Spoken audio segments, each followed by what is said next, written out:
One of the great attractions of this area is the Amalfi Coast. The drive is stunning, it's spectacular, and one of the best parts of the Amalfi Coast is the view of the little village of Positano. It's so pretty and so perfect, it's like a cliche that's come to life. An artist's paradise. The little cubist houses tumbling down the hillside, clinging like vines to the rocks. It's all true here in Positano. It seems like a dream when you're there that things can't really be this pretty, and then after you leave and think back on it and look at the pictures, it seems more real than ever, and you have that burning desire to want to return to Positano, back to Amalfi, back to Sorrento. It's a great place, as you'll see as we plunge into the heart of the village of Positano. Cradled by the mountains that sheltered the inhabitants from invaders, it developed as a village in the 10th century, and people have been living here ever since. Food is always an important part of the landscape in Italy. Delicious, fresh tomatoes, the real thing. Garlic, red-hot chili pepper, the vital ingredients of the Italian cuisine. With lemons, you see there's lemon groves and orange groves all around us here throughout the Amalfi Coast. The living cliche, postcards come to life. Picture-perfect views all around us, framed by bougainvilleas and the blue Mediterranean Sea. Positano began life as a fishing village, and it has matured as one of the great resorts of the Western world. There are some outstanding hotels here in Positano. There is some funky old-fashioned lifestyle all around you. Terraces for coffee or tea with a view, and just one little road that leads you into the heart of old Positano. You can drive, but be warned, you can't drive very far. You've got to find a place to park your car, because this is it, the end of the road. So you find a little private garage somewhere and pay them $5 or $10 and stash your car away for the day. And then enjoy Positano on foot.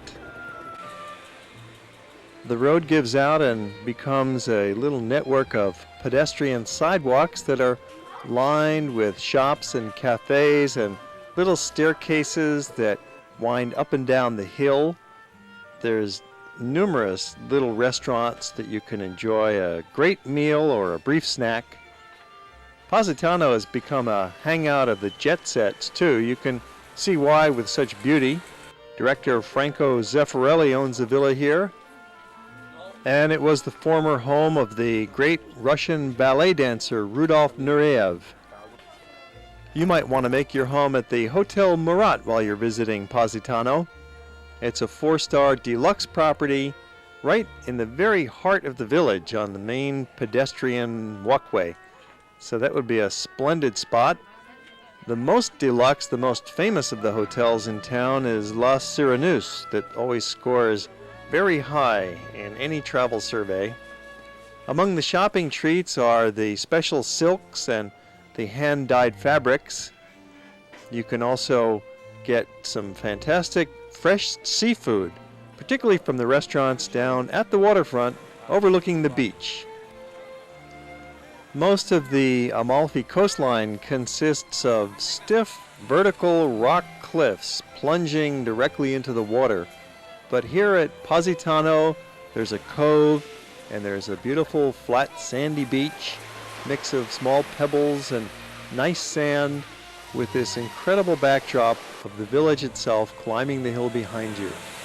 What a spot! And the water's clean, and the waves are gentle, so it's a perfect spot for young and old to just kick back and enjoy the afternoon out in the sunny splendor of the Amalfi Coast. Most of the buildings that you see here are either small hotels or private homes that are available for rent by the vacationers.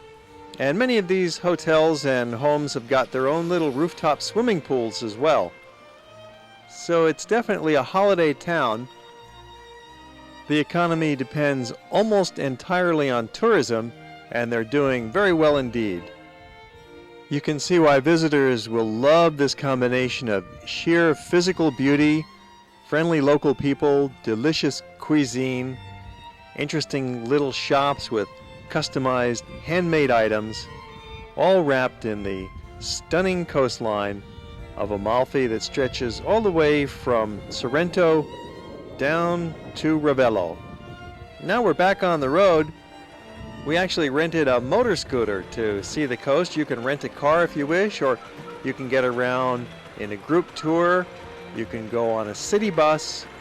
You can go in a taxi. You can go any way you choose up and down the Amalfi coast. We've started in Sorrento. We've made our way to Positano, and the next village we're heading for is Amalfi. And then we'll take you out to Capri, the island just offshore the tip of the Sorrento Peninsula. Driving on this road can be a little treacherous if you're not careful, especially in the summertime. It can get a little crowded and the traffic can get bogged down, but we were lucky we were here on a weekday. It's more crowded on a weekend because people come down from Naples. During the weekday, it's very pleasant, even in the peak of the summer season. Arriving in the heart of the main town along this coastline from historic days, the town of Amalfi. More food, always great food here, and a wonderful view overlooking the beach, the blue skies, the blue sea, gazing down upon the tan bodies. What a perfect combination. Amalfi has a long history, and during the Middle Ages was actually a very important and wealthy trading city that ranked with Genoa and Venice. Now it's primarily a tourist place. There's also a fishing industry still surviving, and it does have a bit of a diversified economy. But primarily Amalfi is a place to come and enjoy the beauties of the surroundings and take a stroll in the historic old town. The most important structure here, naturally enough, is the Cathedral. The Duomo was built first in the 9th century in a Byzantine basilica style, and then it was partly rebuilt in the 11th century, and the doors date to 1066. They were made in Constantinople out of bronze. The interior is one of soaring heavenly grace. The interior was basically rebuilt in the 18th century in a Baroque style with double rows of 10 columns dividing the 3 naves of the ancient church built in the shape of a Latin cross. The transept and central nave have a fine caisson ceiling that was made in the early 1700s. And there are some major works of art inside the cathedral, some sculpture, some paintings, and a beautiful organ. The colorful facade was rebuilt in the 19th century after the original one collapsed. This is a very, very old town, and you get that feeling as you walk through the village of antiquity, great antiquity, originally founded by the early Romans, and there are still several marble fragments scattered about and remains of some buildings that date back to that early period. Amalfi is mentioned in official documents from the 8th century onwards. This intriguing sign caught our eye, and when you're given such an invitation, who can resist to go up the ancient staircase and have a walk down these elevated back alleys of the town? It's really quite remarkable. Not only are there some little pedestrian streets in the heart of town, there's a honeycomb of vaulted alleyways that extend through what would be the backyards and the lower hillsides of Amalfi. Cute little hotel here, be worth checking out if you wanted to stay in town. There's a number of variety of places to stay, pensiones, residences, as well as nice hotels.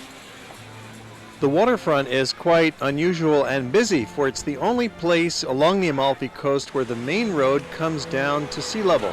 And there's a grand promenade here with a park and benches and playgrounds for the kids, and the beach is right there. So all in all, it's a very lively waterfront area at Amalfi.